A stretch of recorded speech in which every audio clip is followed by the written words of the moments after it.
Pasangan calon wali kota dan wakil wali kota Palembang, Yuda Pratomo dan Baharudin, bertemu dengan Sultan Palembang, Sultan Iskandar Mahmud Badarudin, di Keraton Kasultanan Palembang Darussalam, dalam rangka memperingati Hari Sumpah Pemuda.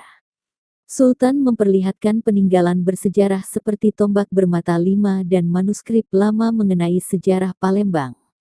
Sultan juga menyarankan agar bahasa Palembang diajarkan di sekolah sebagai bentuk pelestarian budaya. Yuda Pratomo menyatakan kesiapannya untuk memprioritaskan budaya Palembang dalam pembangunan, termasuk memperkenalkan bahasa Palembang di sekolah. Sultan Baharudin menambahkan pentingnya melestarikan budaya Palembang dan visi menjadikan Palembang sebagai kota harmonis yang bangga akan sejarahnya melalui program edukasi dan pelestarian warisan sejarah.